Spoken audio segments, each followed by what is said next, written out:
ধোয়াকুপি গ্রামটা যেন নদীর বুকের মাঝখানে ধরা একটা পুরনো স্বপ্ন। নদীর পাড়ের রাস্তা দিয়ে কেউ হেঁটে বাড়ি ফিরছে, আবার কেউ নৌকা নিয়ে ওপারে যাচ্ছে। এখানে সন্ধ্যা নামলে চারিদিক কেমন যেন থমকে যায়, বাতাসটাও যেন গা ঘেঁষে হাঁটে। নদীর পাড়ের মানুষগুলো ধীরে ধীরে কমতে শুরু করেছে। সেই সন্ধ্যায় চৈতাল একটা পুরনো মাচার উপর বসে গালে হাত দিয়ে তাকিয়েছিল নদীর দিকে। তার পাশে বালাই চুপচাপ বিড়ি টানছিল। অনিমেষ তার মামার বাড়িতে বেড়াতে এসেছে কয়েকদিন হলো। সন্ধ্যা হয়ে গিয়েছিল, আর তখনই হরিবল মাঝি এলো একটা খোরা লাঠি ঠুকঠুকিয়ে। এই ভর সন্ধ্যায় এখানে তোরা কি করছিস? জানিস না সন্ধ্যা এখানে থাকা ঠিক না? কাকা, এসব পুরোনো দিনের কথা বাদ দাও তো। ভুট্টো তো এসব আছে নাকি? গল্প শুনতে চাইছিস? তাহলে একটা সত্য ঘটনা শোন।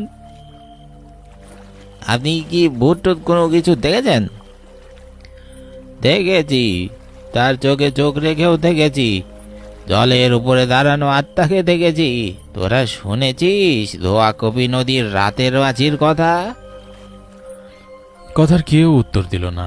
আত্মার কথা শুনে সবাই একরকম আতকে উঠল। সামনে থেকে কি সত্যি এমন কিছু দেখেছে হরিবল কাকা? হরিবল তখন অতীতের গল্প শুরু করল। বর্ষাকালের শেষে ধোয়াকুপি নদীর জল তখনও ফুলে ফেপে আছে। সেই রাতে চাঁদ ছিল না, অন্ধকার রাত বলে বেশি দূরে কিছু দেখা যাচ্ছে না। দেখে মনে হয় ধোঁয়ার আস্তরণ পড়ে আছে চারপাশে। পাড়ের গাছেরা যেন ঝুঁকে পড়েছে জলের দিকে, কিছু একটা কান পেতে শুনছে।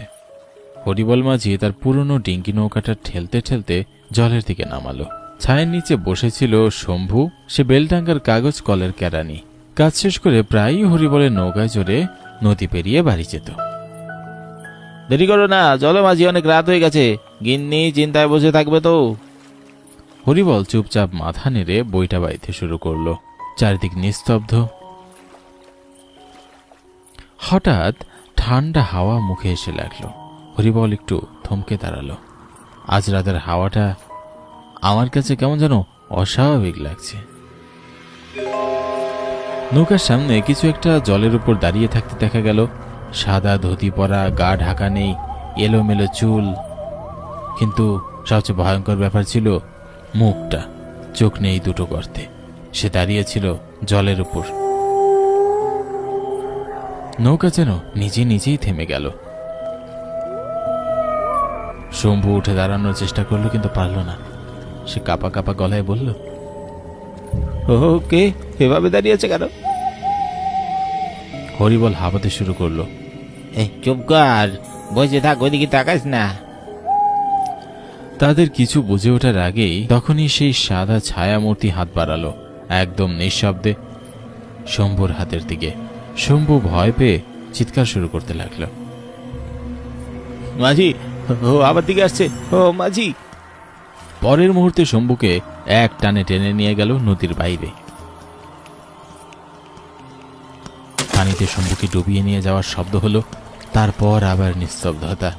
সে ধীরে ধীরে মুখ ঘুরিয়ে সরাসরি হরিবলের দিকে তাকালো। তখনই বাতাসের গতি তীব্র হয়ে গেল। সে নৌকা থেকে এক ঝাঁপ দিল, তারপর সাঁতরে পালালো। পিছনে তাকানোর সাহস হয়নি তার। রাত তখন গভীর হতে শুরু করেছে। হরিবল মাঝির ভয়াবহ গল্প শোনার পর চৈতাল, বালাই আর অনিমেষ কয়েক মুহূর্ত নিঃশব্দে বসেছিল। চৈতাল বলল, ভূতের গল্প হতেই পারে, কিন্তু এমন হুবহু চোখে থাকা ভূতের গল্প তো কখনো শুনিনি। আমার কিন্তু কিচ্ছুই বিশ্বাস হচ্ছে না। তুই বিশ্বাস না করলেও আমি করি। মাঝরাতে আমি নদীতে দেখেছি অদ্ভুত আলো, তবে ঘটনা এতটা সত্যি কিনা বুঝিনি।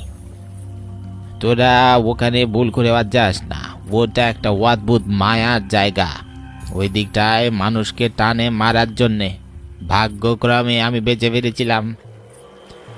তারা হরিবলের কোনো কথাই শুনতে চায় না। তারা ঠিক করে মাঝরাতে সে আলো কোথা থেকে আসে সেটা তারা দেখবে। যদি যেতে চাস আজই যা। ওই আত্মা প্রতি পূর্ণিমার আগে একবার আসে। তবে মনে রাখিস, আমি তোদের যে তাবিজ দেব সেটা তোরা সাথে রাখবি। যে যার মতো বাড়ি চলে গেল। তাদের মধ্যে কথা হলো তারা গভীর রাতে সেই ধোয়াকুপির নদীতে যাবে।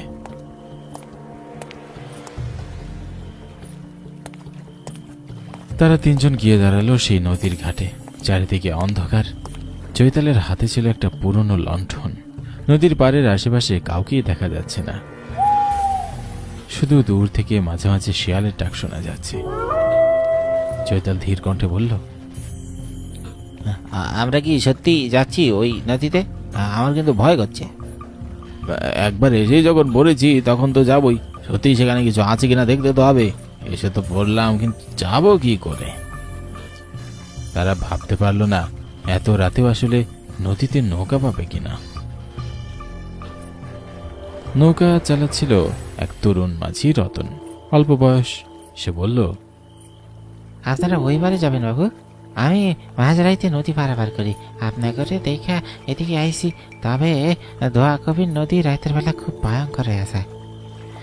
মনে হইতাছে ধোয়ার মতন আস্তরণ পড়ে গেছে চারদিকে। নৌকায় উঠে পারেন আপনারা, দেরি হয়ে যাইতেছে।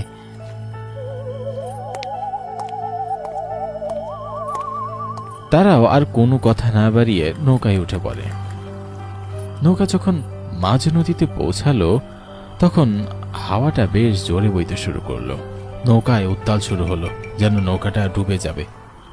এমন সময় রতনকে আর নৌকায় দেখা গেল না, শুধু দেখা গেল জলের মধ্যে বিকৃত রূপ নিয়ে হাওয়ায় কিছু ভাসছে।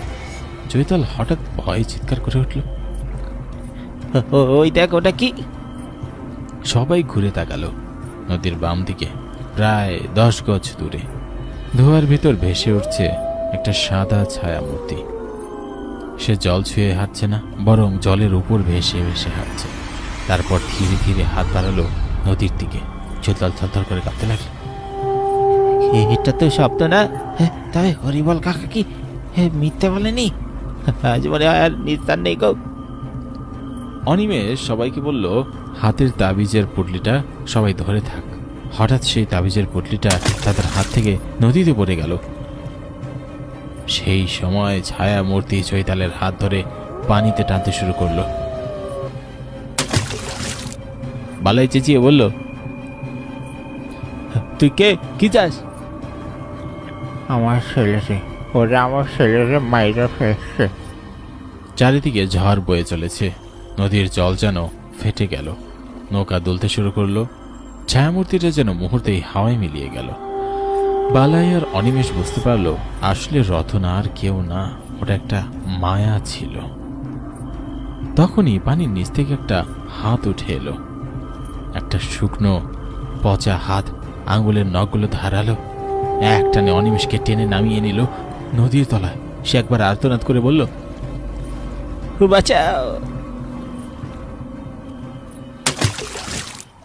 বালাই শক্ত করে কিনারা ধরে রইল। রাত তখন গভীর। বালাই একা কোনো রকমে নৌকা ঘুরিয়ে ফিরিয়ে আসে ঘাটে। হরিবল তখন ঘাটে এসে দাঁড়িয়েছিল। সে হাঁপাতে হাঁপাতে বলল, সবকিছু সত্যি গো কাকা, চৈতাল অনিমেষ আর নেই। হরিবল মাথা নিচু করে বলল, 30 বছর আগে এক বালককে এখানে বলি দেওয়া হয়েছিল নদী দেবতার নামে। মোরল পুরোহিত আর গ্রামের লোকেরা মিলে এই কাজ করেছিল। সেই ছেলের চোখে তার বাবা ওই নদীতে ঝাঁপ দিয়ে আত্মহত্যা করেছিল। আর অভিশাপ বয়ে বেড়ায় মধ্যরাতের যাত্রীরা। আর এই আত্মাটা ওই ছোট ছেলের বাবা। বালাই পিছনে তাকালো। নদীর ধোঁয়া আবার গাঢ় হয়ে উঠছে। তাদের পিছনে যেন ভেসে এলো এক ফিসফিস। আমার ছেলেটা চাই। ধোয়াকুপির নদীর ঘাটে লোকজন জড়ো হয়েছে। নদীটা যেন আগের চেয়ে আরো শান্ত।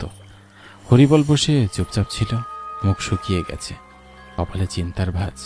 হরিবল বলল, এই নদী অত সহজে ছেড়ে দেবে না, সে কাউকে না কাউকে নেবেই। তবে তোরা কাল আমার কথা শুনলে এমন দিন আর দেখতে হতো না। হরিবল আরো বলল, এই কাহিনী এখানে শেষ হলে চলবে না, এই অভিশাপ থামাতে হবে। বালাই আর হরিবল হাঁটছে গ্রামের শেষ অংশের দিকে, বট গাছ আর শ্মশানের পাশ দিয়ে। চারপাশে গাঢ় ছায়া, গাছে গাছে সুরেলা পাখির ডাক, আর বাতাসে উড়ে আসে শুকনো পাতার খসখস শব্দ। বালাই বলল, আপনি বলেছিলেন একটা ছেলে, তাকে বলি দেওয়া হয়েছিল। হ্যাঁ, ওর নাম ছিল গোবিন্দ, বয়স ছিল 12। 30 বছর আগে এই ধোয়া কবির মোড়ল আর পুরোহিত আর স্থানীয় জমিদার মিলে এক পুরাতন নদীর পূজার আচার করত। এক বলি নদী দেবতাকে শান্ত রাখত, এটাই তাদের বিশ্বাস ছিল। তবে সব অন্ধবিশ্বাসের ওপর চলতো গ্রামের সবাই। না, ওই গোবিন্দর বাবা যে নদীতে ছেলের শোকে ঝাঁপ দিয়েছিল, সে আত্মহত্যা করেছিল। সে প্রতিশোধ নেওয়ার জন্য মাছির রূপে আবির্ভাব হয়। রাতে যখন কেউ তার পথে পড়ে, সে তাকে ছাড়ে না। বালাই আর হরিবল সেই অভিশাপের সাক্ষী। তারা জানে কিছু একটা করতে হবে। একথা বলতে বলতে তারা সেই শ্মশানে যায়। বালাই আর হরিবল নিঃশব্দে গিয়ে কাপালিকের সামনে বসে। কাপালিক চোখ বন্ধ করে বলে উঠলেন, তোমরা সেই নদীর কথা বলতে এসেছো, তাই তো? যেখানে প্রতি পূর্ণিমায় কাঁদে এক পিতা পুত্রের আত্মা। আপনি কি করে জানলেন? আমি শুনতে পাই লোকের শব্দ, বাতাসে যাদের কথা ভেসে আসে। ওরা এখন শুধু প্রতিশোধ নয়, মুক্তি চায়। অভিশাপ কাটাতে হলে নদীর বুকে পূর্ণিমার রাতে উপস্থিত হতে হবে। সঙ্গে থাকতে হবে পিতা ও পুত্রের স্মৃতি ও একটি পুরনো জামা আর এক পাত্র গঙ্গা জল। তারা আর দেরি না করে হরিবল রওনা হলো কাপালিকার বলা সেই জিনিসগুলোর ব্যবস্থা করতে। পূর্ণিমার রাত, জ্যোৎস্না, নদীর জল পড়ে আছে ঠিক যেন থালার মতো। বাতাসের শব্দ যেন তাদের কিছু বলছে। বালাই আর হরিবল দুজনেই নিঃশব্দে দাঁড়িয়ে আছে, চোখে ভয় আর বিস্ময়। কাপালিক নদীর কিনারায় বসেছে একটি যজ্ঞকুণ্ডের সামনে। কুণ্ডের চারপাশে তামার পাত্রে জল, ধূপ, ধুনো আর বাপ ছেলে সেই স্মৃতি বিজড়িত সেই জামাটা। কাপালিক মন্ত্র জপ করতে শুরু করলো, আর তখনই এক ঝটকা এসে পাতা উড়িয়ে নিল। বালাইয়ের গা শিউরে উঠল। সে বলল, ওই দেখো আসছে। ভয় পাস না, এই গঙ্গা জল আর জামাটা জলের মাঝে ফেলে দে। হরিবল আর দেরি না করে সেই মন্ত্র পড়া গঙ্গা জল ঘাট থেকে নদীর জলে ফেলে দেয়। আর সেই পুরনো ছেঁড়া জামা, সেই আত্মা আর্তনাদে ফেটে পড়ে, যেন সে তার ছেলেকে ফিরে পেয়েছে। ভিডিওটা ভালো লাগলে একটা সাবস্ক্রাইব লাইক করে দিও প্লিজ। অভিশাপকে কাটিয়ে बहुत मेहनत करने के बाद